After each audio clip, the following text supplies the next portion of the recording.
roman donc, qui s'appelle Vanessa Ferry en version originale.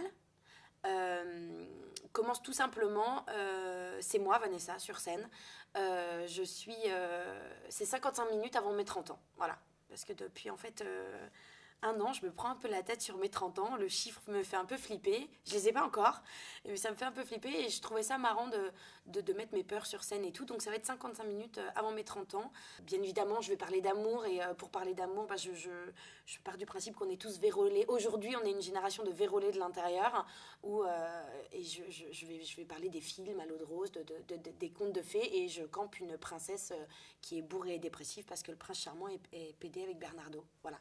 Alors, je suis devenue humoriste tout bêtement sur un pari.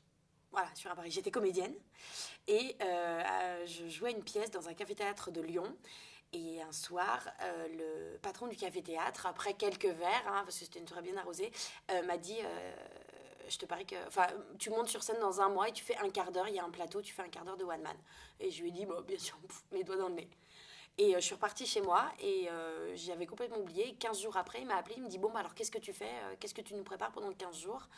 Et là, j'avais rien préparé et donc j'ai tout écrit en 15 jours et j'ai eu la peur de ma vie.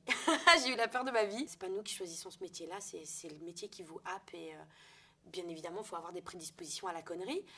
Mais c'est quand même cool quoi, d'être payé pour raconter des conneries et de faire rire les gens, c'est quand même un beau métier et c'est bien que les filles y aillent de plus en plus. Mais non, mais t'as pas de souci à te faire, on me ramène en voiture, maman. Non, on ne boit pas d'alcool. Et ben parce que on est musulman. C'est quoi cette tête? C'est quoi cette tête que tu viens de faire là?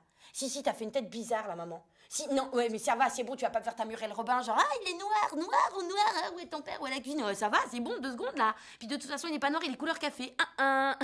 Oui, et ben moi, le café, ça m'excite. Les filles se permettent de plus en plus de choses au niveau de l'humour, au niveau des thèmes abordés. Il y a des filles qui sont super.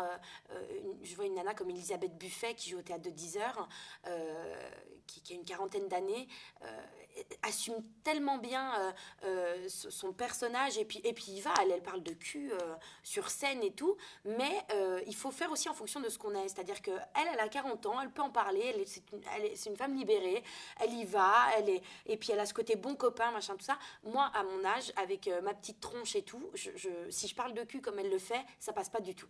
Donc on fait vraiment en fonction de ce qu'on est. Moi, je vais plus être dans un humour quotidien, quotidien de ce qui peut se passer, de personnages que je peux rencontrer, comme le personnage de cette vieille prostituée que j'ai mis dans mon spectacle, que j'ai vraiment rencontré à Montmartre, qui existe vraiment, et à qui j'ai payé l'apéro pour qu'elle me raconte sa vie, quoi. Et ça, c'était cool. Chérie, il était une fois papa et maman. Papa et maman s'aimaient. Ils se sont mariés. Papa a planté la petite graine de maman. 9 mois plus tard, tu es né. Ensuite, papa a trompé maman avec une blonde siliconée de 22 ans. Ils ont divorcé et c'est pour ça que tu es devenue une petite fille pourri gâtée due à la culpabilité de tes parents qui se détestent. Maman t'aime très fort, chérie. Bonne nuit.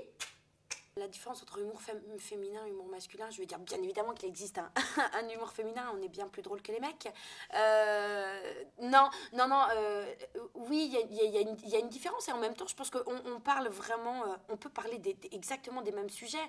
On peut parler des relations de couple. Une Florence Foresti va en parler avec son point de vue de femme, un Gad Elmaleh va en parler avec son point de vue d'homme. Donc voilà. Maintenant, je pense que on se permet de plus en plus de choses, nous les filles. C'est-à-dire que chez les garçons, c'est très attendu qu'ils peuvent tout se permettre. Par contre, nous, on peut vraiment, vraiment, de plus en plus se permettre de choses et aller... aller dans ce côté un peu plus trash, un peu plus quand on balance une vanne. Moi, j'aime bien que le public, avant de rigoler, fasse un oh. Non mais attends, mais c'est quoi cette baraque, hein? Mais c'est quand même toi la propriétaire, alors je te pose tes questions. C'est quoi cette baraque de merde, hein? Et puis la liberté d'expression, tu connais? Eh ben non, forcément, tu connais pas, t'es un tyran. Et puis ça sert à rien d'avoir des discussions avec toi parce que t'as pas la lumière dans toutes les pièces. Tu veux que je te dise une bonne chose, maman? Quand papa il va rentrer ce soir, eh ben je vais tout lui dire, hein, parce que t'es un tyran. Mais au fait, maman... pour ce soir, tu peux m'emmener?